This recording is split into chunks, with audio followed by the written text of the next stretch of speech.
To all of you guys, how are you. आज सोचा मैंने कि आज सैम्पल पेपर आ गया सीबीएसई का, तो क्यों ना उसकी एक सॉल्यूशन की वीडियो बनाई जाए। तो आज हम करेंगे पूरा सैम्पल पेपर सॉल्व शुरू से लेके आगे तक, और कंसेप्ट भी बताए जाएंगे। ऑलराइट, पहला क्वेश्चन है कि हमें एक मैट्रिसेस दी हुई है यार, ऑर्डर 2 की है। 2 ऑर्डर का मतलब होता है 2/2, और वो कहता है ए आई जे दे रखा है हमें।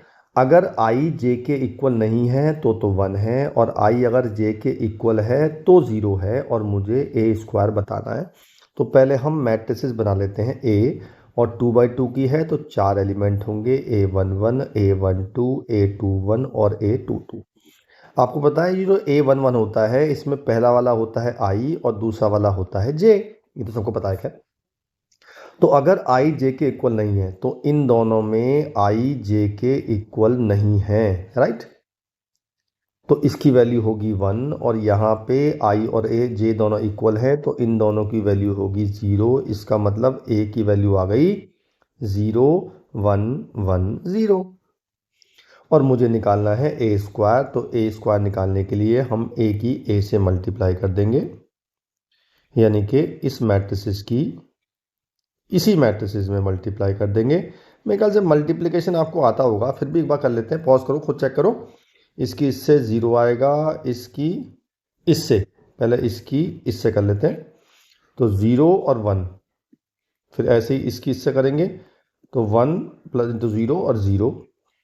फिर इसकी इससे करेंगे तो 0, और इसकी इससे करेंगे 1। तो मेरा आंसर आ गया 1, 0, 0, 1। और ये मैट्रिसेस आई होती है 2/2 की।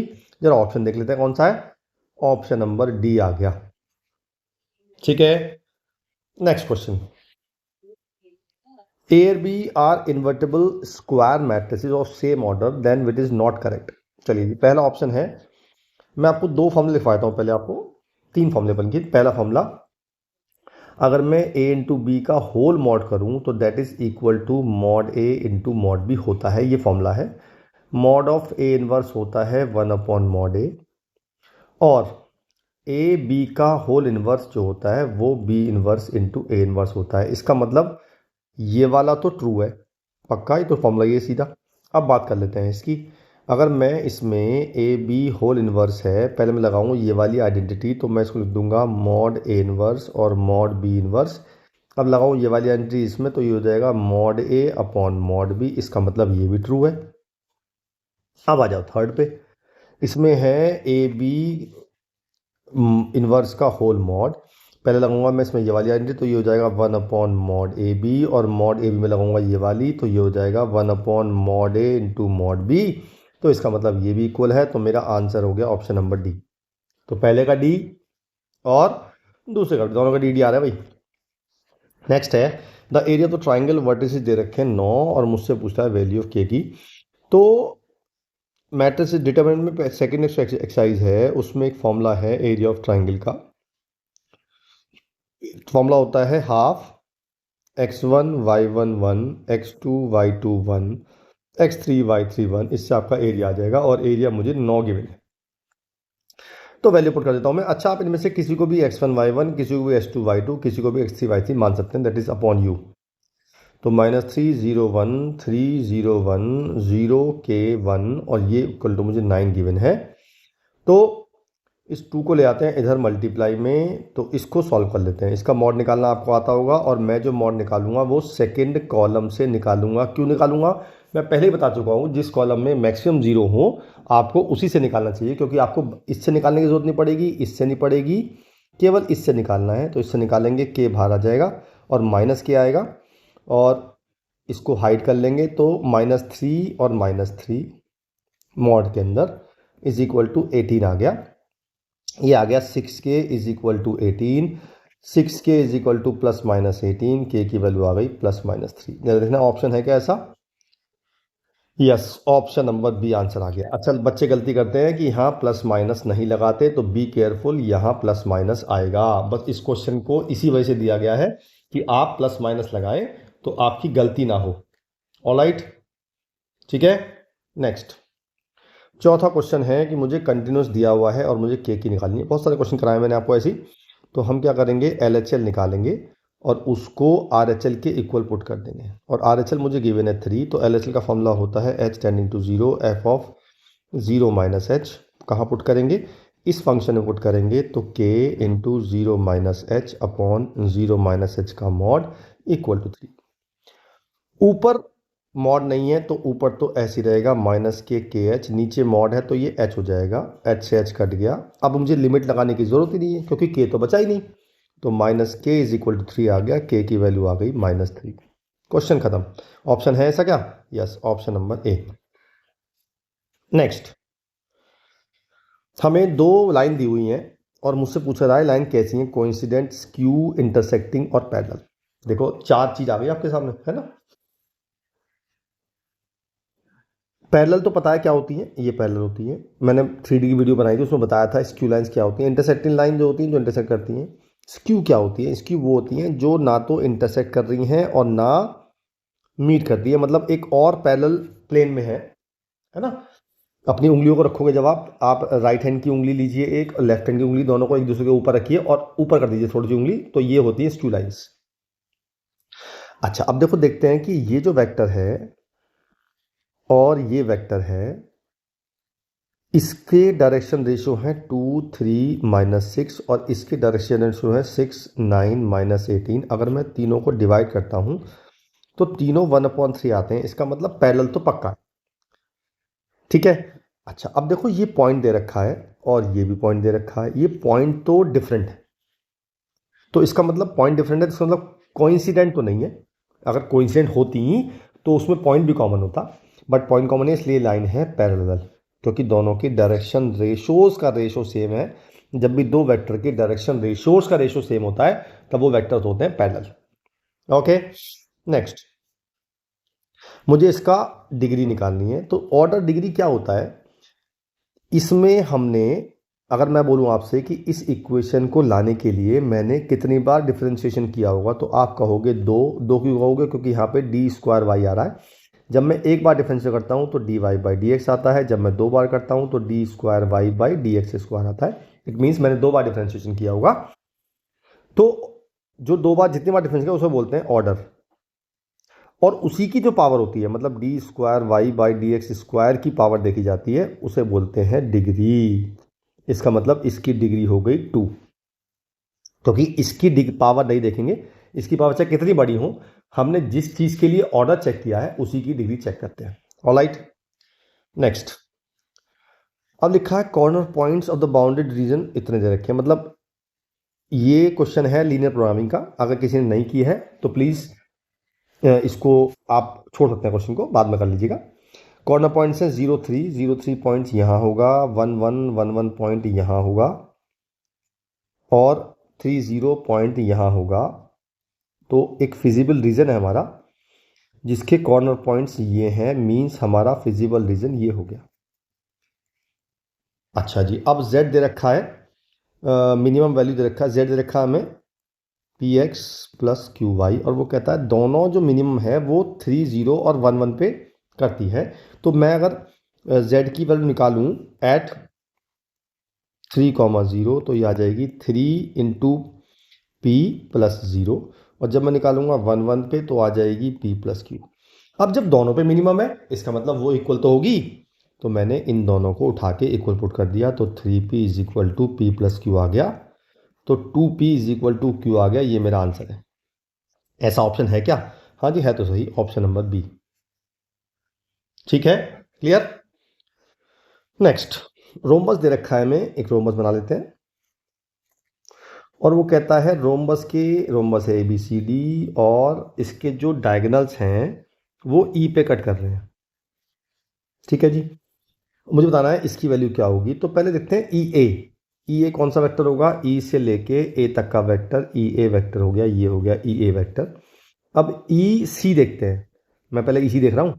EC होगा यहाँ से लेके यहाँ तक का वेक्टर, तो ये दोनों आपस में कैंसिल हो जाएंगे, इसका मतलब ये दोनों कट गए। क्यों कट गए? क्योंकि जो EC वेक्टर को लिख सकते हैं माइनस के EA लिख सकते हैं दोनों, क्योंकि दोनों सेम होते हैं, पैरेललोग्राम में डायगोनल बाइसेक्ट करते हैं, इसलिए EA की लेंथ जो होगी वो EB के इक्वल होगी, और ये उल्टे हैं, अपोजिट हैं, इसलिए माइनस लगा सकते हैं, तो ये इससे कट जाएगा। इसी तरह से EB ई बी हुआ ये वेक्टर और ई डी हुआ ये वेक्टर, ये भी आपस में कट जाएंगे तो आंसर आ गया 0। कुछ करना ही नहीं है इसमें, ओरल क्वेश्चन है। नेक्स्ट, मुझे इंटीग्रेशन निकालना है, तो मैंने आपको इंटीग्रेशन की वीडियो में एक प्रॉपर्टी होती है, जब लिमिट माइनस ए से ए हो और कोई भी फंक्शन हो तो उसको मैं 0 से A F x plus F minus x लिख सकता हूँ। ठीक है, यहाँ भी डी एक्स है और यहाँ भी डी एक्स है। तो ये प्रॉपर्टी हम यहाँ लगाएंगे, हमारा जो फंक्शन होगा वो ये वाला होगा। तो मैंने क्या करना है, इस पूरे की वैल्यू हो जाएगी 0 से पाई, और एफ एक्स तो लिखेंगे एज इट इज,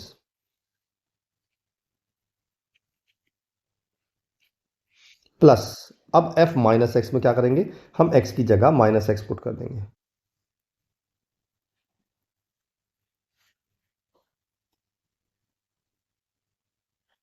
और डी एक्स आएगा ही आएगा। ठीक है जी। अब देखिए, ये स्क्वायर है, वैसे भी कॉस अपना माइनस खा जाता है, स्क्वायर है इसलिए वैसे भी क्वेश्चन इसका माइनस खत्म हो जाएगा। लेकिन साइन का माइनस बाहर आता है और ऑड पावर है, अगर ये इवन पावर होती तो भी माइनस खत्म हो जाता, बस फिलहाल माइनस बाहर आ जाएगा। तो ये बन जाएगा 0 से पाई ई की power cos square x sine cube 2n plus 1 into x, minus हो जाएगा ई की power cos square x sine cube 2n plus 1 x. ये तो पूरा ही कट गया, आंसर आ गया 0। ऑप्शन है क्या?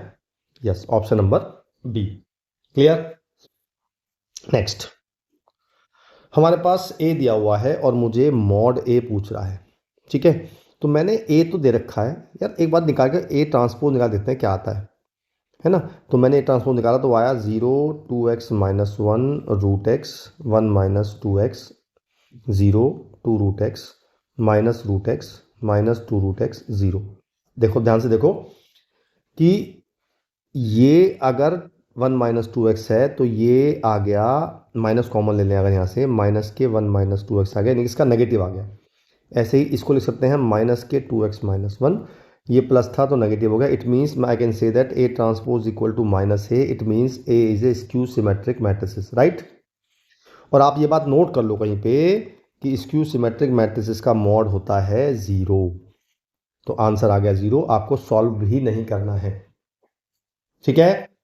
नेक्स्ट, फिजिबल रीजन दे रखा है, वो है कौन सा which of the following not a constant. अब नॉट का मतलब है कोई तो नहीं है इसमें। तो पहले देखते हैं इसके लिए, देखते हैं इसके, देखो आप ध्यान से देखो, इसके टुवर्ड्स द ओरिजिन एरिया है, क्योंकि हमारा एरिया ये वाला है तो इसके इधर एरिया हुआ ना। तो जब टुवर्ड्स ओरिजिन एरिया होता है तो हम कौन सा साइन लगाते हैं, तब लगाते हैं लेस देन इक्वल टू। इस वाली लाइन के away from the origin area है तो इसमें लगाएंगे हम ग्रेटर देन 2, और इस लाइन के टुवर्ड्स ओरिजिन है तो इसमें लगाएंगे x minus Y less than equal to 1।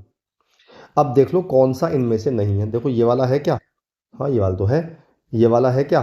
ये वाला भी है। ये है क्या? नहीं जी, ये नहीं है, क्योंकि हमारा यहाँ सी साइन है, तो इसका मतलब ऑप्शन नंबर सी हो गया, क्योंकि नॉट पूछ रहा है वो हमसे। क्लियर है? आगे चलते हैं। ए दे रखा है और बी दे रखा है और मुझे निकालना है कॉम्पोनेंट ऑफ ए। ये इसके लिए फॉर्मूला आपको याद करना पड़ेगा। फॉर्मूला क्या होता है, मैं बोलूँ आपसे, component of A on B, इसका फॉर्मूला होता है A dot B upon mod B और इनटू बी कैप। और मैं बोलूँ component of B on A, तो ये हो जाएगा A dot B upon mod A और ए कैप। ये आप नोट कर लीजिएगा, ये फॉर्मूला काम आएगा बाद में। तो हमें क्या करना है, सबसे पहले हमें निकालना है ये वाला। तो पहले ए डॉट बी निकाल लेते हैं भाई। ए डॉट बी निकाल लिया मैंने इससे, तो ए डॉट बी मेरा आ गया 3 चौक 12 और 6 चौक 24। ये कितना आ गया? ये आ गया जी मेरा 36। ऑलराइट, अच्छा जी। अब मॉड बी निकाल लेते हैं। मॉड बी मेरा आ गया अंडर रूट 9 प्लस 16, ये 5 आ गया। अब हम बी कैप भी निकाल लेते हैं। बी कैप पता कैसे निकालते हैं हम? बी कैप निकालते हैं B vector upon mod B. B vector मेरा है 3i प्लस 4j अपॉन 5। अब तीनों वैल्यू पुट करते हैं आंसर में, तो हमारा आंसर आ जाएगा ए डॉट बी यानी 36 upon 5 into 3i plus 4j upon 5। तो ये आंसर आ गया मेरा 36 अपॉन 25 3i प्लस 4j। अब देख लो ऑप्शन है क्या, ऐसा ढूंढ लो। ऐसा ऑप्शन है यार? ऐसा तो ऑप्शन ही नहीं है। ऑप्शन नंबर ऐसा 3i plus 4j, 3i plus 4j मेरा चारों नहीं, इसमें नहीं है, एक तो इन सब में है, लेकिन इनका 18 ऑप्शन दिया हुआ है, 36 ऑप्शन नहीं है। अच्छा, हमने ना एक मिस्टेक कर दी, हमने ए डॉट बी निकालने में गड़बड़ी कर दी। ये बातें छोटी छोटी कभी कभी दिक्कत कर जाती हैं। देखो जब हम डॉट निकालेंगे तो आई वाले की आई वाले से मल्टी, तो आई, हाँ तो आई है ही नहीं, तो ये आएगा 4 इंटू 0। फिर जे वाले की जे वाले से करेंगे तो ये आएगा प्लस के 6 इंटू 3, और के तो यहाँ पे है ही नहीं तो 0 आएगा, तो इसका मतलब 18 आएगा। नाउ विल कूल, करेक्ट हो गया, ये आ गया answer option number B, correct. देखो कितनी छोटी सी गलती हुई, हमें लगा कि यहाँ भी आई जे है और यहाँ भी आई जे है, तो हमने मिसरीड कर लिया। तो कभी कभी मार्क्स हमारे इस वजह से कट जाते हैं, हम मिसरीड कर लेते हैं क्वेश्चन, तो बी केयरफुल। नेक्स्ट है, हमें मॉड ए दिया हुआ है और मॉड एडजॉइंट 2a निकालना है। तो पहले तो दो फॉर्मूले बताऊंगा मैं आपको। फॉर्मूला पहला तो होता है mod of adjoint A, mod of adjoint A की पावर वाली होती है मॉड ए की पावर n-1। ऑलराइट, दूसरा फॉर्मूला है के मॉड ए, इसका फॉर्मूला होता है के की power n into mod A, where n is the order. दोनों फॉर्मूले आपको नोट कर लो कहीं पे। तो पहले क्या करता हूँ मैं, इसमें लगाता हूँ ये वाला फॉर्मूला, तो ये बन जाएगा 2a मॉड की पावर n-1, n मेरा 3 है तो इसलिए बन जाएगा 2a की पावर 2, मॉड 2a की पावर 2। अब हम क्या करते हैं, मॉड 2a में लगाते हैं ये वाला फॉर्मूला, k की जगह 2 ले लेते हैं, तो ये हो जाएगा 2 का क्यूब इंटू मॉड a और होल स्क्वायर चल रहा है, तो 2 की पावर 6 इंटू मॉड ए स्क्वायर हो गया। मॉड ए की वैल्यू मुझे -2 गिवन है, तो मैंने पुट कर दी वैल्यू 2 की पावर 6 इंटू -2 की पावर 2, तो ये हो जाएगा 2 की पावर 8। आंसर आ गया option number D, correct. Next लिखा है, a problem of mathematics is given 3 students of chance of solving 1/2, 1/3, 1/4। If the event of their solving the problem are independent, then probability that problem will be solved. अब देखो problem solve का मतलब समझते हैं पहले।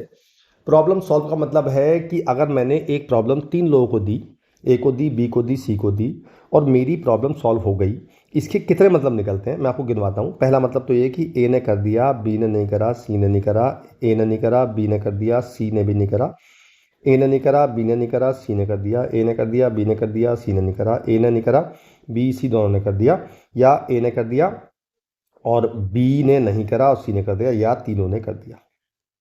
ये सारे मतलब मिला के बनता है मेरी प्रॉब्लम सॉल्व हो गई, क्योंकि मेरी अगर प्रॉब्लम तीनों ने सॉल्व कर दी तो मेरी प्रॉब्लम सॉल्व हो गई ना।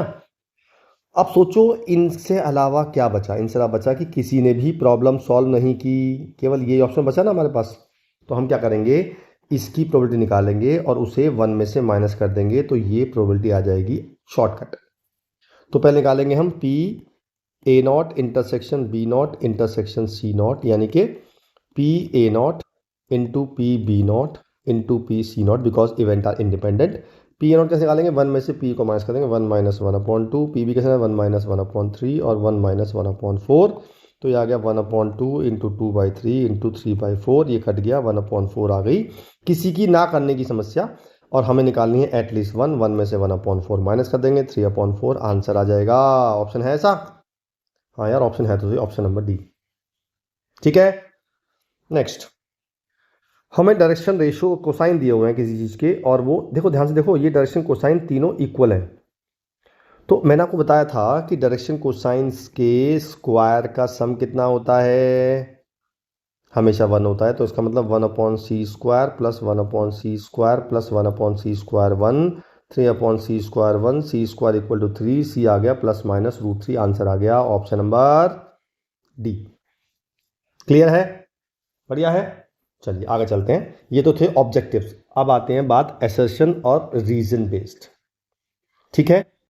हमें एक पॉलिनोमियल गिवन है जो कि ये है, और उसने कहा है कि d/dx जो है हमारा फंक्शन का वो ये है, d/dx है फंक्शन का ये, ऑलराइट। तो पहले क्या करते हैं हम, जब हमें dy/dx गिवन है तो ये हो जाएगा x-1 का क्यूब इंटू x-3 का होल स्क्वायर। हमने आपको इंक्रीजिंग डिक्रीजिंग पढ़ाया था, याद है आपको। तो अब इसमें क्या करते हैं हम, क्रिटिकल पॉइंट्स निकालने के लिए पहले dy/dx को 0 पुट करते हैं और x की वैल्यू आती है 1 और 3। फिर इसके बाद नंबर लाइन बनाते हैं 1 पे और 3 पे, यहाँ लेते हैं -∞, यहाँ लेते हैं +∞। अब हम तीनों इंटरवल पे अलग अलग चेक करेंगे। जब मैं 3 से बड़ी वैल्यू लूँगा तो मेरी पॉजिटिव वैल्यू आएगी टोटल, क्योंकि ये भी पॉजिटिव होगा और ये भी पॉजिटिव होगा। जब मैं 1 से 3 के बीच में लूँगा वैल्यू, मान लो मैंने लिया 2 वैल्यू ले ली, तो ये पॉजिटिव आएगा, ये भी पॉजिटिव आएगा, तो टोटल पॉजिटिव हो गया। और जब मैं 1 से छोटी वैल्यू लूँगा, यानी कि मैंने ले ली सपोज 0 ले ली, तो ये नेगेटिव और ये पॉजिटिव, तो टोटल नेगेटिव आएगा। इसका मतलब मैं अगर बनाऊँ इंक्रीजिंग डिक्रीजिंग, तो ये बना डिक्रीजिंग और ये बना इंक्रीजिंग और ये बना इंक्रीजिंग। अच्छा, अब क्या कह रहा है हमसे वो कहता है minimum at x is equal to 1। वो कह रहा है x इज इक्वल टू 1 पे मिनिमम है। तो मैंने आपको एक वीडियो है मैक्सिमम मिनिमम की, उसमें मैंने आपको फर्स्ट डेरिवेटिव टेस्ट कराया था। फर्स्ट डेरिवेटिव टेस्ट क्या कहता है? वो ये कहता है कि अगर मैंने x की वैल्यू 1 ली और x की वैल्यू 1 की लेफ़्ट पे नेगेटिव है और राइट पे पॉजिटिव है, तो अगर नेगेटिव टू पॉजिटिव होता है तो इसे बोलते हैं मिनिमा। और अगर लेफ़्ट से राइट यानी कि पॉजिटिव टू नेगेटिव होगा तो होता है मैक्सिमा। और अगर पॉजिटिव टू पॉजिटिव है या नेगेटिव टू नेगेटिव है तब होता है पॉइंट ऑफ इन्फ्लेक्शन, यानी कि no maxima no minima. Right. तो पहले हम बात करते हैं 1 पे। 1 पे देखा लेफ़्ट पे नेगेटिव है और इस पे पॉजिटिव है, तो इस पे हो गया मिनिमा, यानी 1 पे हो गया मिनिमा। और 3 पे दोनों तरफ पॉजिटिव है तो ये हो गया इन्फ्लेक्शन। ठीक है जी। तो इसका मतलब 1 पे हमारा मिनिमा है और हमसे ये कह रहा है मिनिमम वैल्यू। इसका मतलब ये स्टेटमेंट बिल्कुल ठीक है। ऑलराइट, आगे चलते हैं। अब वो कहता है मेरा फंक्शन, अब तो ध्यान से पढ़िएगा, इसको ध्यान से पढ़िए। ये क्या कह रहा है? ये कह रहा है कि मेरा जो डिफरेंशिएशन है वो नेगेटिव है। कब? जब x की वैल्यू a माइनस एच से a तक है। मान लो मैंने यहाँ ले लिया, मान लेते हैं a मैंने यहाँ ले लिया, और a माइनस एच से a जो क्वांटिटी होगी, जो एरिया होगा वो ये वाला एरिया होगा। इस पे अगर मेरा नेगेटिव है और a प्लस एच, a से a प्लस एच तो पॉजिटिव है, यहाँ पॉजिटिव है, तो नेगेटिव टू पॉजिटिव होता है तो हमारा होता है minimum at x equal to a। और हम भी यही कह रहे हैं, हम भी तो आपसे ये कह रहे हैं कि अगर नेगेटिव से पॉजिटिव होता है तो मिनिमम होता है, और यही कह रहा है हमसे वो। इट मीन्स असर्शन भी ठीक है और रीज़न भी ठीक है, और उसने रीज़न भी सही दिया है। It means will correct option number A. ठीक है, क्लियर। नेक्स्ट असर्शन है हमारे पास, हमें एक रिलेशन दिया हुआ है दिस, और डिफाइन करना है इज ए बाइजेक्टिव फंक्शन। चलिए तो पहले हम ना एक इसका रे डायग्राम बना लेते हैं। यहाँ पे है 1 2 3 4, यहाँ पे है x y z और p। आपको दिख रहा है कि 1 का x बन रहा है और 2 का y बन रहा है, 3 का z बन रहा है, 4 का कोई इमेज नहीं बन रहा है। ये बात आपको पता होनी चाहिए कि अगर 4 की यानी कि डोमेन में अगर किसी भी एलिमेंट की इमेज नहीं बनती है तो वो रिलेशन फंक्शन ही नहीं होता है।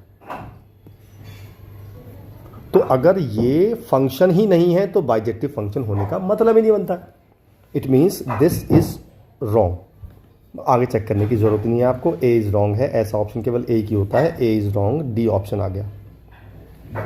क्लियर है बात? चलिए आगे चलते हैं। अगला क्वेश्चन है इंटीग्रेशन का। तो मैंने अभी थोड़ी देर पहले बताया था आपको कि लिमिट अगर a से माइनस a से a हो और अंदर फंक्शन कुछ भी हो तो मैं उसको क्या करूँगा, 0 से a f(x) plus f minus x करूँगा। मैं वही करूँगा अब भी। तो ये a है, ये माइनस a है, ये a है, तो ये हो जाएगा 0 से a f(x). अब f(x) में क्या लूँगा मैं? f(x) में ये पूरा लूँगा, तो मैंने लिख दिया log 2 minus x upon 2 plus x plus f minus x. तो मैं x की जगह माइनस एक्स पुट कर दूंगा, 2 minus minus x upon 2 plus minus x. Alright, dx मेरा चल रहा है और होल dx है। तो मैंने इसको सॉल्व किया 0 से a, ये तो आ गया log 2 minus x upon 2 plus x, और ये आ गया log 2 plus x upon 2 minus x, और ये हो गया dx पूरा। आपको पता है log a plus log b क्या होता है? ये होता है log a इंटू बी। तो मैंने इन दोनों को मल्टीप्लाई कर दिया, 0 से 1, यहाँ 1 आएगा, तो ये हो गया log 2 minus x upon 2 plus x into 2 plus x upon 2 minus x, और ये कट गया आपस में, तो ये log 1 आ गया। और आपको पता है log 1 कितना होता है? log 1 होता है 0, तो आंसर आ गया 0। कुछ नहीं करना आपने, आंसर आ गया डायरेक्ट। ठीक है जी, क्लियर।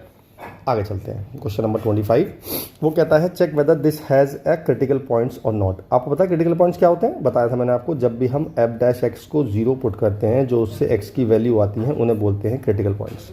तो पहले मैं इसका f डैश एक्स निकाल लेता हूँ। वो आ गया 3x² प्लस 1। जब मैं इसको 0 पुट करूँगा 3x² इक्वल टू -1 आएगा, ये तो पॉसिबल ही नहीं है।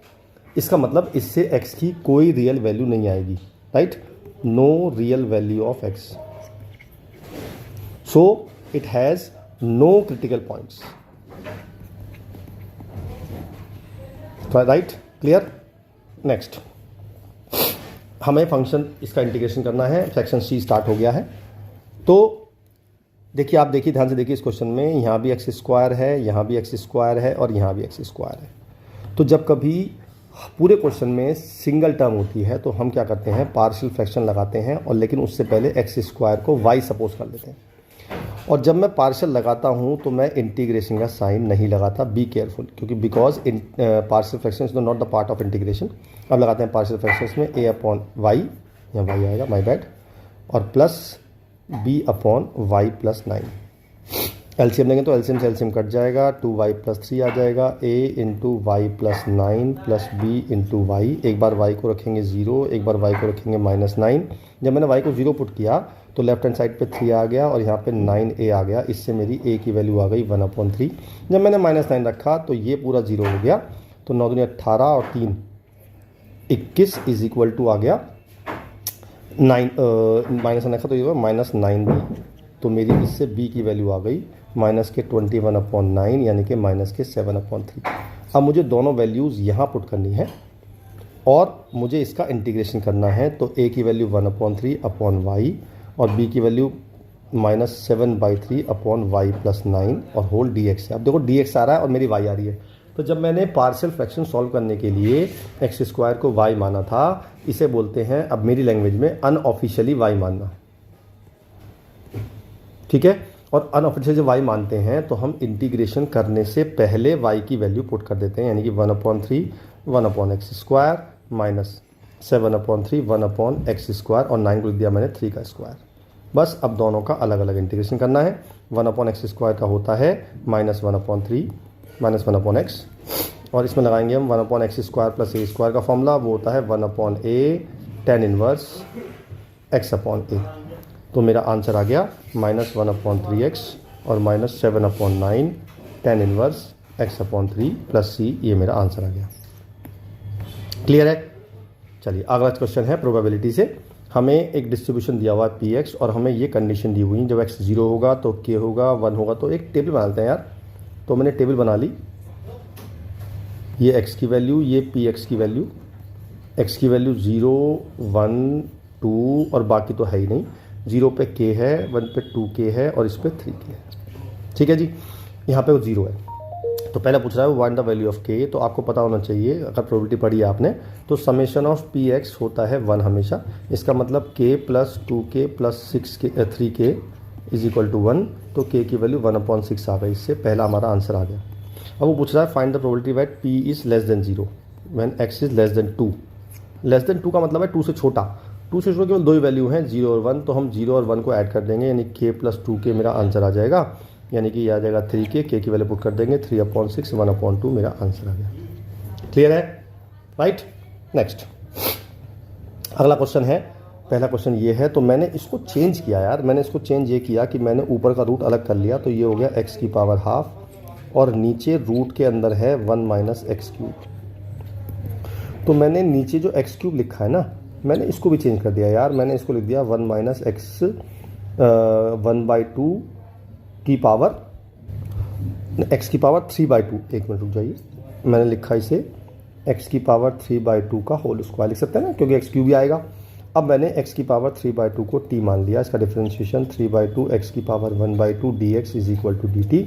तो x⁻1/2 dx आ गया मेरा 2/3 dt। तो ये पूरी वैल्यू आ गई 2/3 dt। तो मैंने क्वेश्चन सॉल्व कर लिया 2/3 और ये आ गया dt अपॉन √1 - t²। इसका फॉर्मूला होता है sin 1 t। तो ये आ गया 2/3 sin 1 t। t की वैल्यू उसमें पुट कर दी मैंने, तो ये आ गया 2/3 sin 1। मैंने t किसको माना था? इसको माना था, तो मैंने पुट कर दिया यहाँ पे x⁻3/2 + c। ये मेरा आंसर आ गया। आसान क्वेश्चन। इसका और पार्ट भी कर लेते हैं। log 1 + 10x 0 से π/4। तो मैंने इसको i मान लिया, 0 से π/4 log 1 + 10x। मैंने लगाई इसमें पहली प्रॉपर्टी, तो मैंने x की जगह रख दिया a - x। एक प्रॉपर्टी होती है 0 से a अगर लिमिट हो, फंक्शन कोई भी हो, तो मैं अगर उस फंक्शन में x की जगह a माइनस एक्स पुट कर दूंगा तो उससे इंटीग्रेशन की वैल्यू पे कोई फ़र्क नहीं पड़ेगा। तो मैंने पुट कर दिया x की जगह पुट कर दिया मैंने π/4 माइनस एक्स। ठीक है, ये लॉग नहीं है, बेसिकली 10 है। अब 10 π/4 माइनस एक्स का फॉर्मूला आपको सबको पता होगा, ये होता है 1 minus 10x upon 1 plus 10x dx। अब हम अगर इस पार्ट का एलसीएम ले लें तो इस पार्ट का एलसीएम लेके आएगा 0 से π/4 लॉग, ये हो जाएगा 1 plus 10x plus 1 minus 10x upon 1 plus 10x dx। 10x से 10x कट गया तो ये आ गया हमारा 0 से π/4, आई चल रहा है ना, तो ये हो गया log 2 upon 1 plus 10x। log a upon b होता है log a minus log b, तो मैंने i को लिख दिया 0 से π/4 log 2 माइनस 0 से π/4 log 1 प्लस 10x। अब आप ध्यान से देखो कि जो हमारा 1 प्लस ये जो पूरा फंक्शन था ये मैंने i माना हुआ है, ये रहा, तो मैंने इसको i लिख दिया, तो i इधर आके 2i हो जाएगा, तो 2i हो जाएगा, इसमें से log 2 बाहर ले लेंगे, 0 से π/4 dx का इंटीग्रेशन x होता है, तो log 2 x 0 से π/4 लिमिट, तो ये आ जाएगा π/4 log 2 और मेरी i की वैल्यू आ जाएगी π/8 log 2। बस क्वेश्चन हो गया ख़त्म। ठीक है, क्लियर। नेक्स्ट अगला है डिफरेंशियल इक्वेशन। तो जब भी मैंने आपसे कहा था y अपॉन एक्स या x अपॉन वाई क्वेश्चन में आता है तो it is a homogeneous equation, है ना। और होमोजीनियस में जब x अपॉन वाई होता है तो हम x को मानते हैं वी। चलो पहले डी वाई निकाल लेते हैं। जब मैं D X upon D Y निकाला तो ये आ गया x ई की power x upon Y plus Y square, और नीचे आ गया y इंटू ई की पावर x अपॉन वाई। तो मैंने x को मान लिया वी वाई, इसका differentiation because v is also variable, D X by D Y आएगा v प्लस y का 1 हो गया और y into D V by D Y. अब मैंने क्या किया, ये value D X upon D Y की यहाँ पुट कर दी और यहाँ पुट कर दिया मैंने x की जगह वी वाई। तो मेरा क्वेश्चन कुछ ऐसा दिखेगा, v plus Y into D V by D Y is equal to X को रखा वी वाई, ये हो जाएगा v प्लस वाई स्क्वायर और नीचे हो जाएगा y एज इट इज़ और e की पावर v। यहाँ से y कॉमन लेकर उड़ा दिया तो v e की power v plus Y upon Y into E की पावर v। ठीक है, क्लियर है। चलिए अब हम क्या करते हैं, इस v को इधर ले आते हैं माइनस में। y मेरा कट गया था तो y क्यों बचेगा, y तो बचेगा ही नहीं, यहाँ पे काट देते हैं इसे।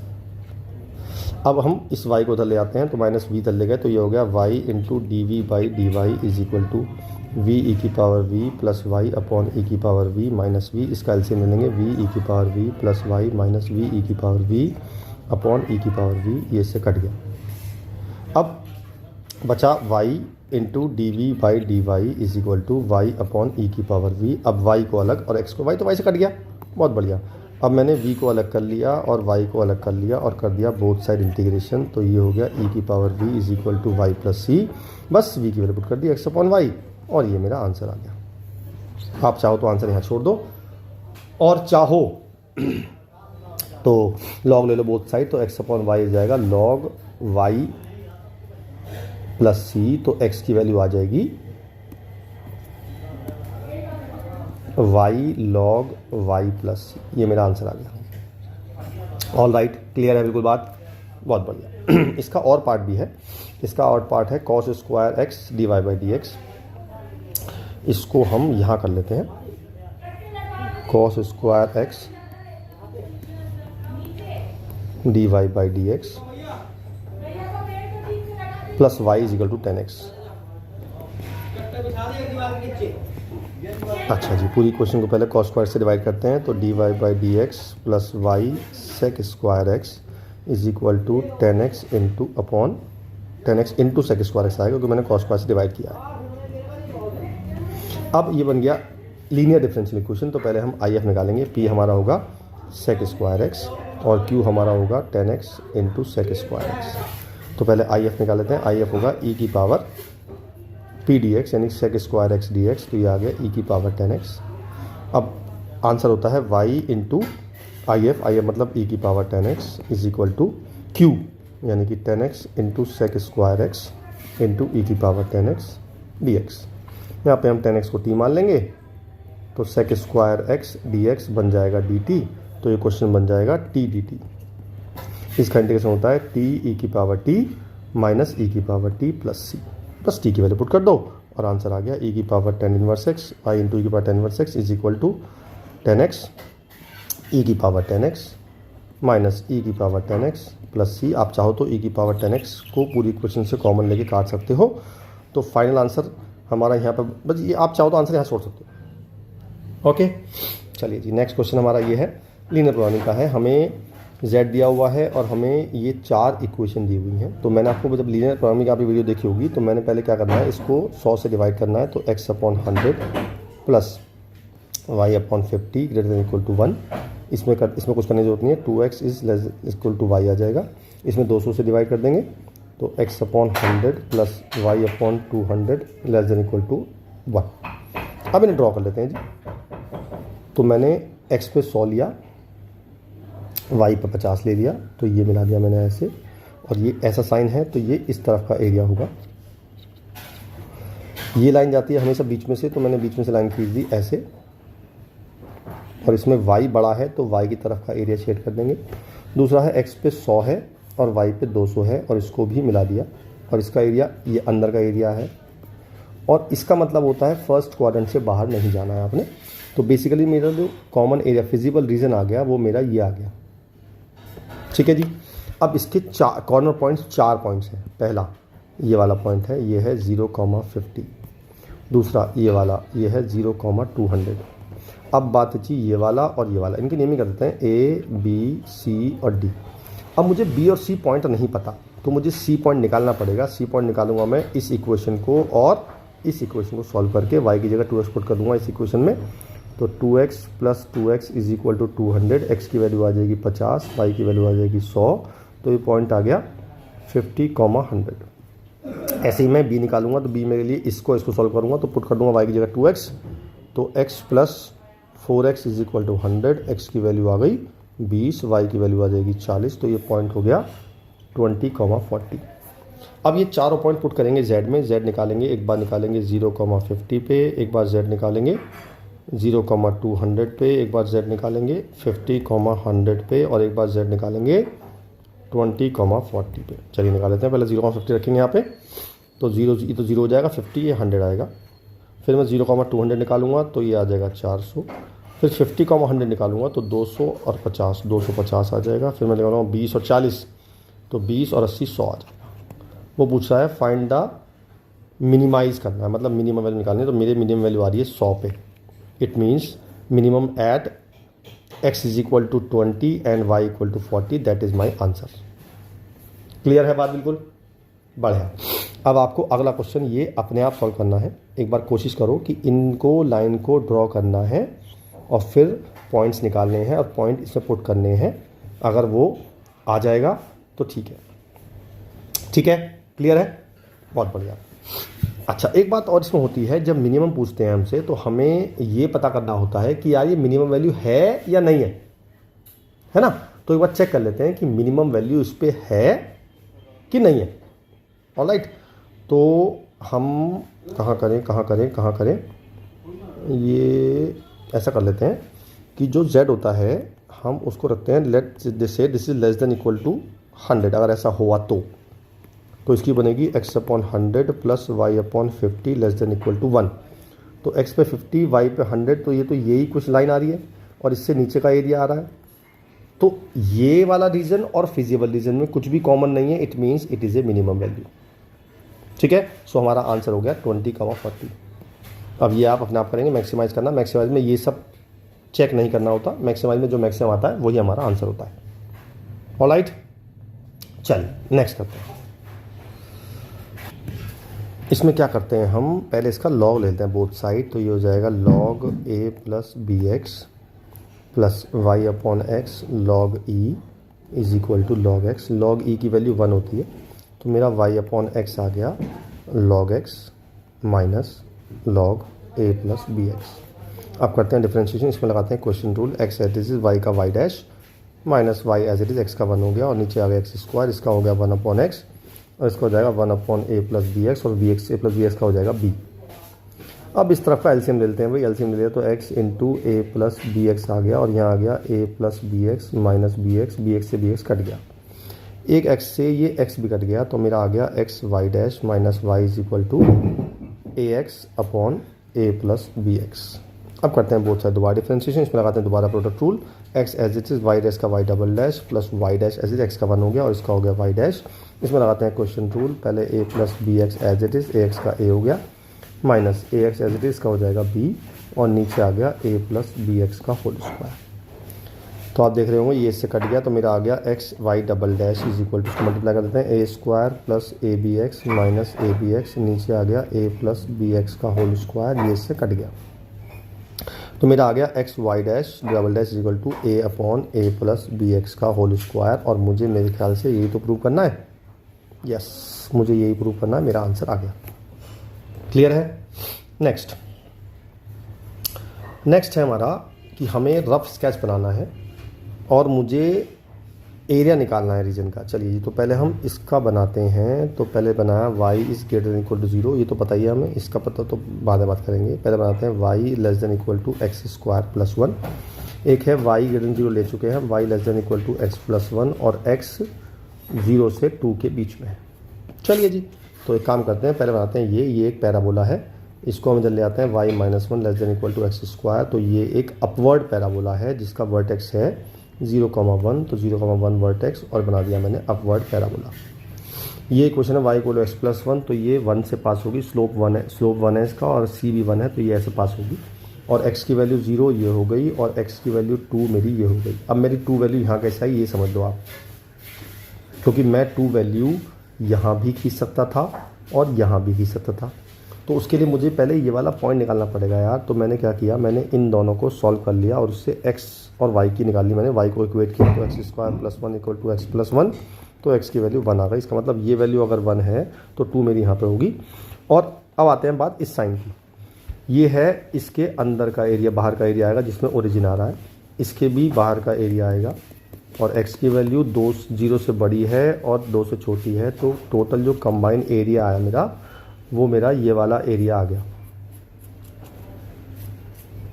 तो बेसिकली ये 2 एरिया हैं, एक तो ये वाला एरिया है और एक ये वाला एरिया है। ये जो एरिया बन रहा है पहला वाला, ये बन रहा है पैराबोला से, और ये जो एरिया है ये बन रहा है लाइन से।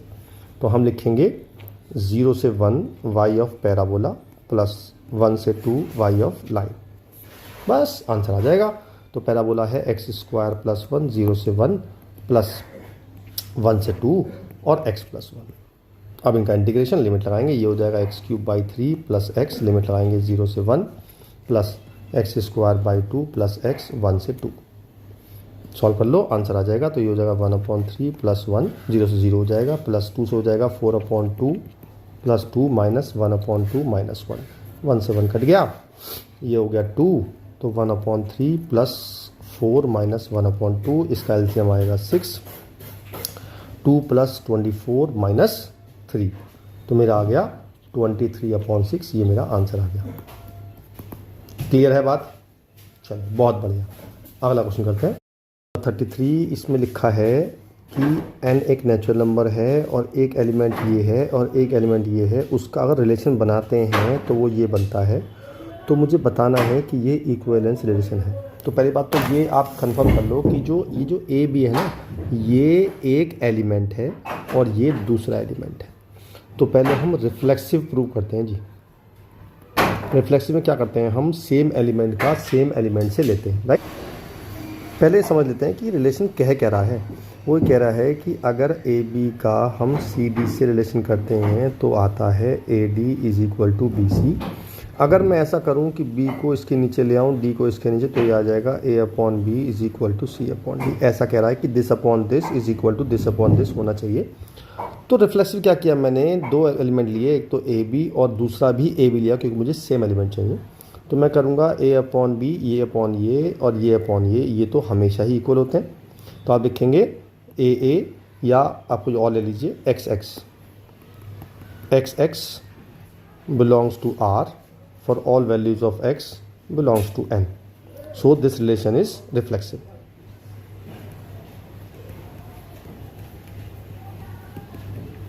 अब सिमेट्रिक की बात कर लेते हैं जी।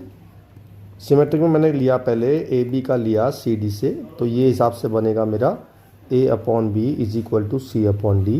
और अगर मैं उल्टा लेता हूँ, मतलब मैं सी डी का ए बी से लेता हूँ, तो बनेगा C upon D is equal to A upon B. अब आप देखो ये अगर इक्वल हैं तो ये भी तो इक्वल होंगे, क्योंकि दोनों एक ही बात है, उल्टे सीधे हैं बस।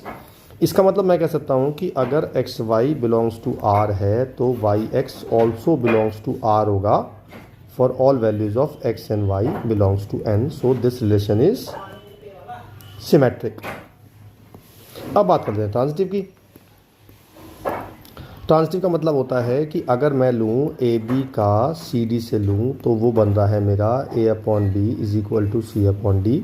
अगर मैं सी डी का ई एफ से लूँ तो वो बन रहा है C upon D is equal to A upon F. अगर मैं इन दोनों इक्वेशन को कंपेयर करूँ तो उसमें ये दोनों एलिमेंट सेम है, तो I can say that A upon B is equal to A upon F. और इसके हिसाब से मैं कह सकता हूँ कि ए बी का ई एफ से भी बन रहा है। इट मीन्स मैं आपसे बोलूँ कि x y y z both belongs to R, it means x z belongs to R for all values of x y z belongs to N. So this relation is transitive. If this relation is reflexive, symmetric, transitive, so it is an equivalence relation.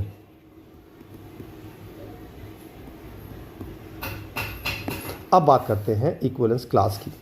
इसने पूछी हमसे find the equivalence class of 2,6। Equivalence class क्या होती है कि अगर मैं बोलूँ 2,6 का रेशो आ रहा है 2/6 यानी कि 1/3 आ, तो ऐसे कितने नंबर होंगे जिनका रेशो 1/3 आएगा। तो हमें सारे नंबर लिखने हैं, तो क्लास होगी तो 1,3 होगी, 2,6 नहीं लिखेंगे, 3,9 होगी, 4,12 होगी, ऐसे आप कितने भी ले सकते हैं। ये बन गई मेरी इक्विवेलेंस क्लास। तो हमारा ये क्वेश्चन हो गया ख़त्म।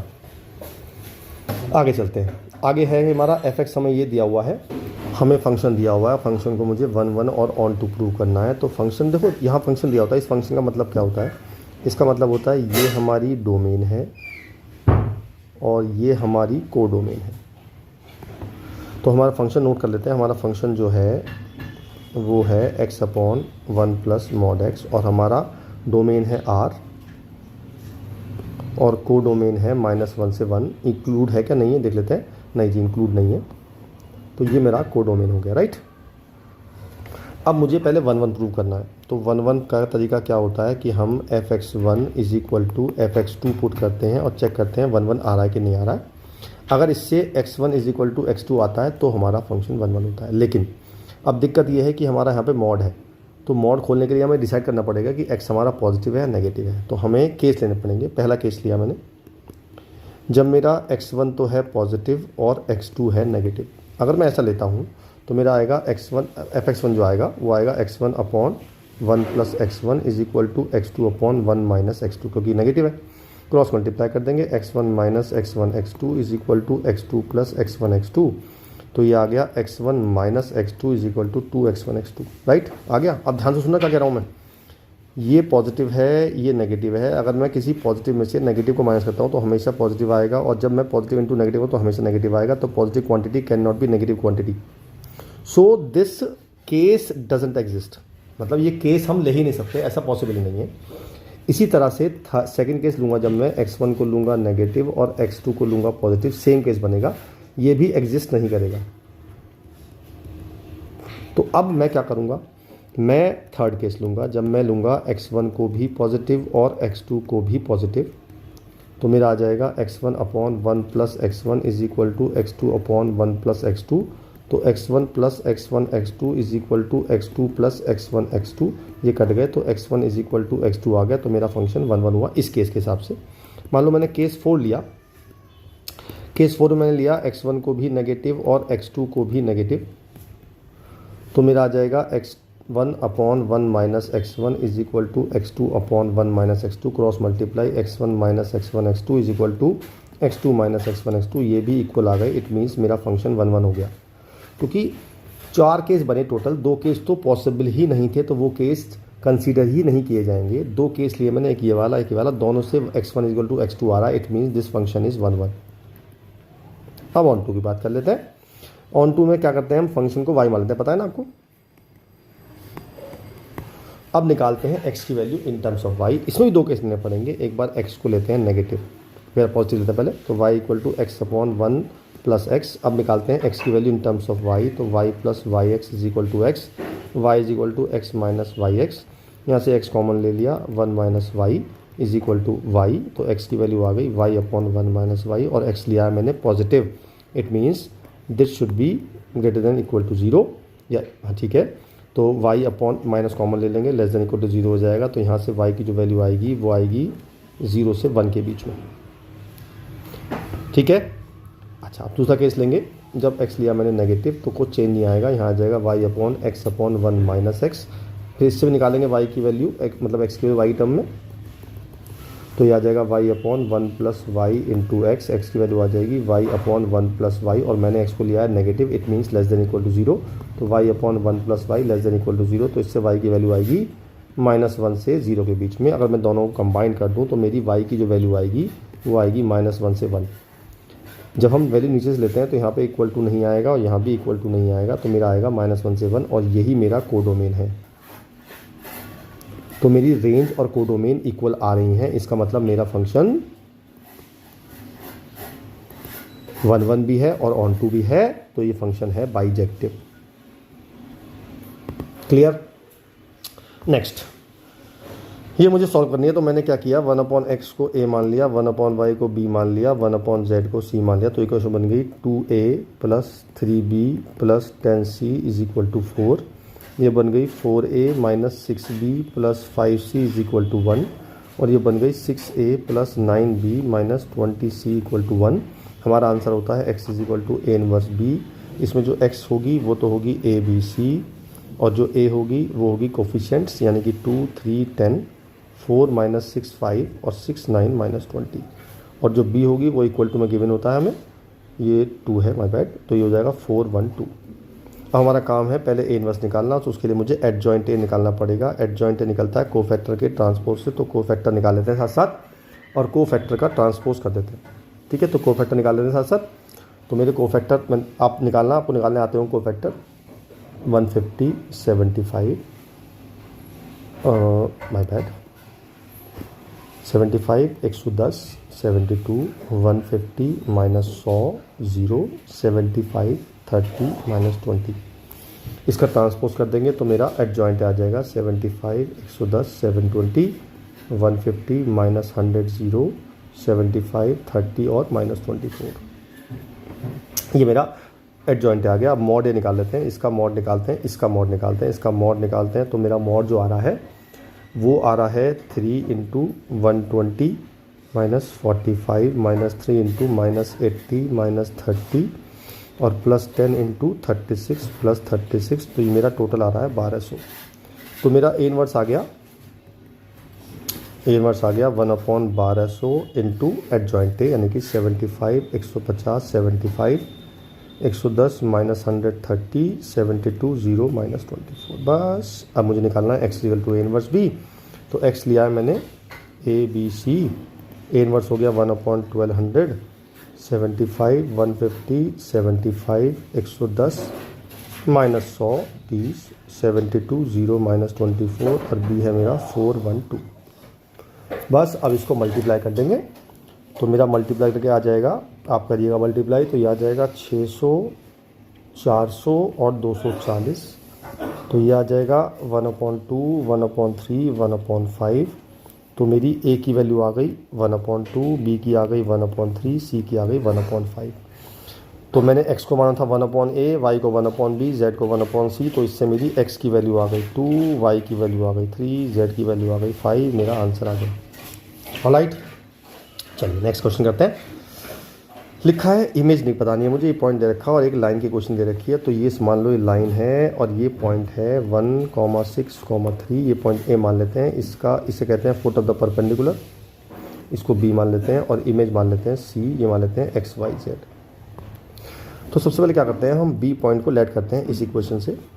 तो मैंने पहले इसको कार्टेशियन बना लिया, एक्स माइनस 0 अपॉन 1 is equal to y minus 1 अपॉन 2 is equal to z minus 2 अपॉन 3। ये कैसे बनाया पता है ना, नीचे जो आते हैं वो बी वेक्टर आता है और ऊपर जो माइनस होते हैं वो ये वाले पॉइंट होते हैं। अब इसे लैम्डा मानेंगे, तो बी पॉइंट मानने के लिए लैम्डा मान लेंगे, तो एक्स की वैल्यू आ जाएगी लैम्डा 2 लैम्डा प्लस 1 और 3 लैम्डा प्लस 2, ये मेरा बी पॉइंट आ गया। अब मैं निकालूंगा A B vector, B minus A से ए बी वैक्टर निकालूंगा।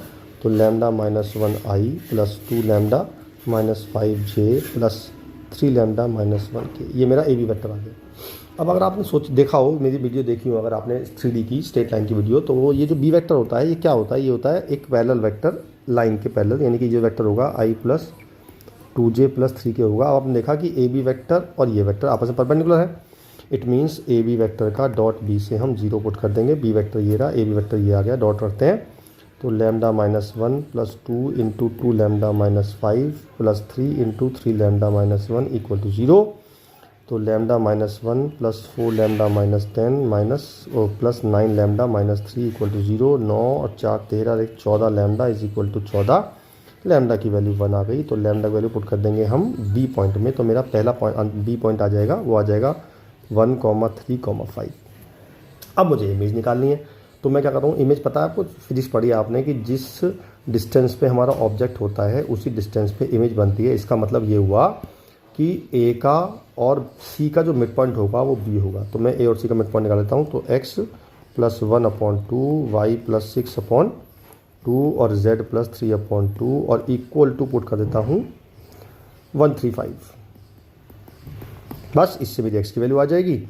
x की वैल्यू आ जाएगी 2 - 1 1, y की वैल्यू आ जाएगी 6 - 6 0, z की वैल्यू आ जाएगी 10 - 3 7। तो मेरा इमेज आ गया 1, 0, 7। एक चीज़ और पूछ रहा है हमसे, वो पूछ रहा है also find the distance of the image from y axis. तो मुझसे पूछ रहा है कि इमेज की, यानी कि इस पॉइंट की वाई एक्सिस से इमेज क्या होगी। तो ये थोड़ा सा पॉइंट टेक्निकल है, ध्यान से सुनिएगा। अगर मैं ऐसा करूं कि एक पॉइंट बनाऊं ऐसे, और ये है 1, 0, 7, इसमें ना y 0 है। इट मीन्स ये एक्स जेड प्लेन पे है, तो ये x है, ये y है, ये z है। तो ये पॉइंट लगभग यहाँ होगा और इसकी y एक्सिस से डिस्टेंस बतानी है, ये डिस्टेंस। तो आपको पता होगा ये डिस्टेंस 1 है, ये डिस्टेंस 7 है और ये डिस्टेंस 0 है। तो ये डिस्टेंस 7 हो गई। तो मेरा आंसर तो 7 आ गया। लेकिन आया कैसे? वाई एक्सिस मेरी ये है। अब वाई एक्सिस से इस पॉइंट का डिस्टेंस, वाई एक्सिस मेरी अगर ऐसे हुई ऐसे, तो इसके बिल्कुल फ्रंट पे, मतलब इसके फ्रंट पे, इसके जो फ्रंट पे हमारा जो पॉइंट आएगा, एक बिल्कुल परपेंडिकुलर पॉइंट आएगा, उस वाई एक्सिस पे एक्स और जेड दोनों 0 होते हैं। तो 0, 0, 0 आएगा, मतलब यही पॉइंट होगा, बिल्कुल फ्रंट पे होगा। इसके मुझे डिस्टेंस निकालनी है। तो ये डिस्टेंस कैसे निकलेगी पता है आपको, ये 1 है, ये 7 है, पाइथागोरस लगा देते हैं। तो 1 square plus 7 square under root, ये आ जाएगा √50, यानी कि 5√2। मेरा आंसर आ गया। ठीक है, क्लियर है। चलिए अगला क्वेश्चन करते हैं। अगला क्वेश्चन है फिर से आया प्रोबेबिलिटी का। तो इसमें 3 हमारे पास एम्प्लॉय हैं जयंत, सोनिया एंड ओलिवर। जयंत बनाता है इतने, सोनिया बनाती है इतने और ओलिवर बनाता है इतने। तो ये हो गई, मैंने मान लिया, इसको मान लिया इवेंट E1, ये मान लिया E2 और ये मान लिया E3। और वो एरर करते हैं, तो एरर को मैंने माना इवेंट E। तो PE1 यानी कि पहली बात जो हमारी जैन बनाना 50% है, तो 50/100 1/2 आ गया। PE2 कितने बना रही है भाई? E2 बना रही है 20%, तो ये आ गया 20/100 1/5 आ गया। और PE3 कौन बना रहा है जी? यह है ऑलिव, ये बना रहा है 30%, तो ये आ गया 30/100 यानी 3/10। अब E/E1 की बात कर लेते हैं। E/E1 का मतलब, मैंने इवेंट E माना कि एरर करता है, तो इसका मतलब हुआ जो पहला है हमारा जयंत और वो एरर करता है, 0.06। तो सीधा रेट दे रखा, तो ये सीधी प्रोबेबिलिटी हो गई।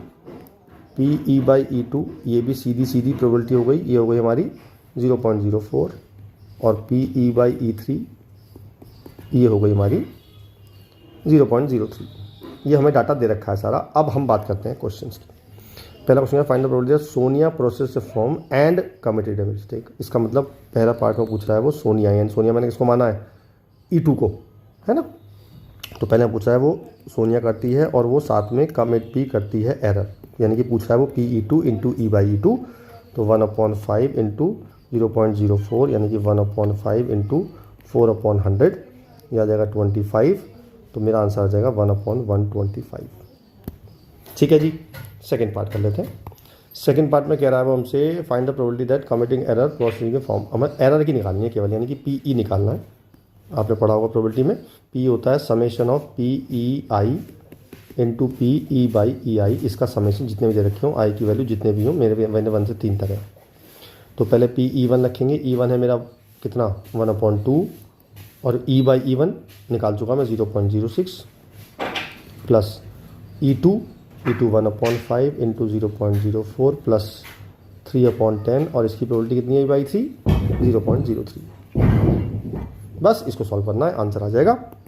मेरे ख्याल से आंसर निकाल लोगे आप, डू इट योरसेल्फ।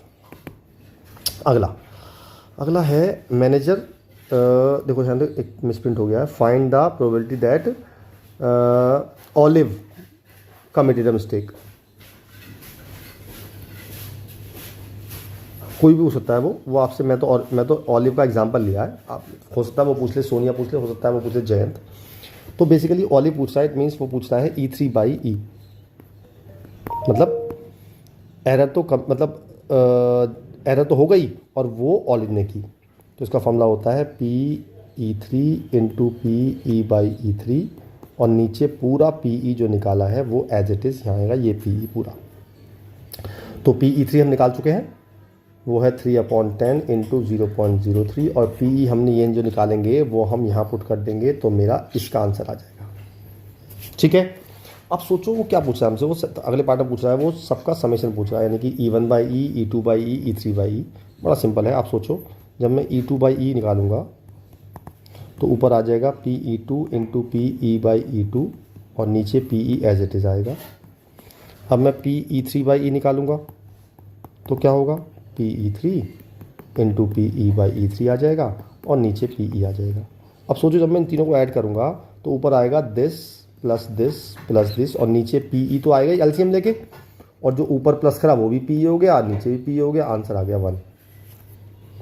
क्लियर है, बढ़िया। चल नेक्स्ट 37 में हमें एक फिगर गिवन है, और इस फिगर में हमें 3 फोर्सेस गिवन है। लेट अस से ये F1 और ये F2 और ये F3, राइट। तो क्वेश्चन लेते हैं, क्वेश्चन क्या है, what magnitude of the force team A. अब वो तो पूछ रहा है सिंपल ए का मैग्नीट्यूड पूछ रहा है, और फोर्स F1 है 6I प्लस 0J। तो आपने वेक्टर में पढ़ा है कि मुझे मॉड F1 निकालना है, तो हम सीधा लगते हैं √6² प्लस 0², तो मेरा मॉड F1 6 आ गया। पहला आंसर तो ये आ गया। कितना आसान क्वेश्चन है। अब लिखा है विच टीम विल विन, तो इसमें कुछ नहीं करना है, आपने F1 का मॉड निकाल लिया, फिर आपने F2 का मॉड निकालना है, फिर आपने F3 का मॉड निकालना है। जिसका मॉड सबसे ज़्यादा आएगा वो टीम जीत जाएगी। तो ये आ गया मेरा √32 यानी कि 4√2, और ये आ गया मेरा √9 + 9 √18, ये आ गया 3√2। तो अब ये तो 6 आ ही गया था हमारा पहले। अब मैं बात करूँ कि 4√2 6 से बड़ा हुआ या छोटा होगा, तो क्या होता है, √2 वैल्यू होती है 1.414। अगर मैं मल्टीप्लाई करूँगा तो मेरा क्या आएगा, ये आएगा मेरा 4 4 जा 16, 1 4 1 जा 4 5, 4 4 जा 16 और 1 और 4 1 जा 4 5, ये आ गया, इतना मैग्नीट्यूड आया, और ये वाला इतना आया, और ये आया 3√2। तो सबसे बड़ा जो आ रहा है वो आ रहा है मेरा टीम ए का, तो इसलिए टीम ए जीत जाएगी। लेकिन एक बात और देखते हैं, ये देखो क्या होगा जब ये दोनों फोर्स लगाएंगे, इन दोनों की फोर्स की डायरेक्शन एक तरफ है और इन दोनों की फोर्स की डायरेक्शन अलग है, तो इसका मतलब टीम ए तो नहीं जीतेगी, क्योंकि इन दोनों का रिजल्टेंट फोर्स जो आएगा वो इस तरफ आएगा, है कि नहीं। अगर मैं B और C का रिजल्टेंट फोर्स निकालूं, अगर मैं B + C निकालूं, तो B + C आ रहा है मेरा -7I और +J, ठीक है। अगर मैं इसका मैग्नीट्यूड निकालूंगा तो ये आएगा 49 + 1 √50, जो कि 5√2 होता है, और ये मेरा 6 से बड़ा आया। इसका मतलब टीम ए नहीं जीतेगी। अब जब टीम ए नहीं जीतेगी तो सेकंड ऑप्शन कौन सा हुआ, सेकंड ऑप्शन सबसे बड़ा है बी का, तो इसका मतलब टीम बी विल विन। बात समझ में आई, थोड़ा सा कंफ्यूजिंग है, दोबारा देखिए एक बार। क्या है ना, ए लगा रहा है इस तरफ को, बी और सी लगा रहे हैं इस तरफ को, ये बी है, ये सी है, ये ए है। हालांकि इसका मैग्नीट्यूड 6 आ रहा है, इसका आ रहा है 4√2 और इसका आ रहा है 3√2। तो सबसे कम तो इसका हुआ, तो ये तो जीतेगा जी, पक्की बात है। अब बात आई इसकी और इसकी। तो मैंने देखा ये बात कि दोनों का फोर्स और डायरेक्शन इस तरफ है, तो इनका रिजल्टेंट इस तरफ आएगा। इनका रिजल्टेंट आ रहा है √5√2। तो अगर ये रिजल्टेंट 5√2 आ रहा है और ये 6 है, तो 5√2 बड़ा होता है 6 से। इसका मतलब ए नहीं जीतेगा। अब जब ए नहीं जीतेगा तो ऑप्शन ए की वजह हमारे पास, इसका मतलब बी जीत जाएगा। ओके, चलिए आगे चलते हैं। Find the magnitude of the resultant force. तो हम तीनों को प्लस कर देंगे, यानी कि हम F1 vector plus F2 vector plus F3 vector को ऐड कर देंगे। तो ऐड करके क्या आएगा, 6i प्लस 0j प्लस दूसरा है हमारा -4i प्लस 4j, और तीसरा वेक्टर है -3i माइनस 3j। तो मैंने इन तीनों फोर्स को प्लस कर दिया, जिससे मेरा रिजल्टेंट आ जाएगा। तो i में 6 -4 2 रह गए, 2 में से 3 गए माइनस के i, और 4 में से 1 गए प्लस के j। तो ये मेरा फाइनल रिजल्टेंट आ गया। इसे मैंने f मान लिया और इसका मैग्नीट्यूड पूछा जा रहा है, तो इसका मॉड निकाल लिया, वो आ गया √1 + 1 यानी कि √2। ये मेरा हुआ थर्ड पार्ट का answer. Now fourth part, in what direction the ring will get it pulled. ठीक है, तो हमारा रिजल्टेंट फोर्स ये आ गया, तो जिस तरफ रिजल्टेंट फोर्स आया रिंग उस तरफ को जाएगी। अब रिजल्टेंट फोर्स कैसे निकालेंगे हम, देखिए पहली बात तो इसमें z डायरेक्शन नहीं है, इसलिए हम जो फिगर बनाएंगे उसमें z एक्सिस लेंगे नहीं, ले ली। अब वो कहता है -i + j, यानी कि x के ऐसे और y के ऐसे, तो ये मतलब बेसिकली यहाँ जाएगा। अच्छा, ये भी 1 है, ये भी 1 है, इसका मतलब ये एंगल 45 है, तो ये एंगल हो गया 135। So this will be the direction in which ring will be pulled. It means making 3π/4 या 135 degree from positive direction of x axis. That will be my final answer. Clear है? चलिए last question इस test का। लिखा है, relation दे रखा है हमें हाइट ऑफ द प्लांट में और एक्सपोजर ऑफ द सनलाइट। अच्छा, x नंबर ऑफ डेज है, तो मुझे y दे रखा है 4x - 1/2x²। पहले कह रहा है find the rate of growth of plant respect to the days. मतलब सिंपल dy/dx निकालना है हमें, इससे आसान तो क्वेश्चन हो ही नहीं सकता। तो ये हो गया 4 - x, ये मेरा dy/dx आ गया। ठीक है जी, पहला आंसर मेरा आ गया। दूसरा answer, does the rate of growth plant increase और decrease in the first 3 days. Simple सी बात है कि हम इंक्रीजिंग पूछेंगे, तो मैंने क्या किया, dy/dx को 0 पुट किया, उससे x की वैल्यू 4 आ गई। जब मैंने नंबर लाइन बनाई तो मैंने 4 से बड़ा लूँगा, अगर 5 लेता हूँ तो ये वैल्यू नेगेटिव आएगी, तो यहाँ आ गया नेगेटिव और यहाँ आ गया पॉजिटिव। इसका मतलब यहाँ से यहाँ तक वो डिक्रीज़ कर रहा है और यहाँ से यहाँ तक वो इंक्रीज़ कर रहा है। अगर मैं 0 को यहाँ ले लूँ तो 0 से 4 तक वो इंक्रीज़ कर रहा है, राइट। तो क्या कह रहा है वो, does the rate growth plant increase और डिक्रीज इन फर्स्ट 3 डेज। इसका मतलब फर्स्ट 3 डेज में वो इंक्रीज़ कर रहा है। ठीक है, what will be the height of the plant after 2 days. वो कहता है 2 दिन के बाद प्लांट की हाइट क्या होगी। सिंपल, इसमें x की जगह 2 पुट कर दो, तो y @ 2 आ जाएगा 4 × 2 - 1/2 × 2 का स्क्वायर 8 - 2 6। मेरा आंसर आ गया 6 सेंटीमीटर। ठीक है, क्लियर हुई बात। कुछ करना ही नहीं है, कितना आसान क्वेश्चन था, और 6 मार्क्स में का कितने मार्क्स का क्वेश्चन है, बढ़िया क्वेश्चन था। ठीक है जी, तो ये आपका टेस्ट पेपर पूरा हुआ। आप ऐसे ही अगर कोई और टेस्ट पेपर आता है तो उसके भी मैं सॉल्यूशन जल्दी भेज रहा हूँ आपको। ऑलराइट, फिर मिलते हैं किसी और टॉपिक के साथ, तब तक के लिए बाय बाय।